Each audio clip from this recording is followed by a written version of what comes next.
হাওর পাওয়ার পূর্বে মনটাকে একটু ভালো করার জন্য এই যে হাওরের মধ্যে এই যে আপনার কাছে এই যে আপনার ইটনা এই যে এখন যেটা আছে এটা হলো আপনার এই ইটনা এই যে রাস্তাটা, এই যে রাস্তার দুই পাশে বাওরের মধ্যে এই যে রাস্তাটা, তিনটা রাস্তা দেখছেন, এটা হলো একটা রাস্তা, এটাই পুরা বাওরটাকে ঘিরে রেখেছে।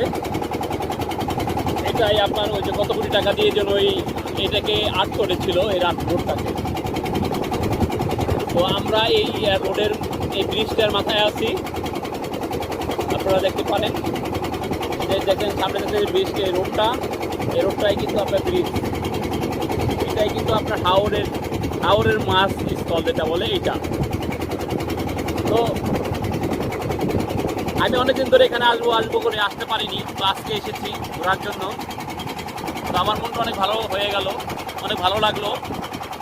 আবারও নৌকার মাঝেও সেজেছি আজকে আমি নৌকার মাঝেও সেজেছি, এটাও আরো অনেক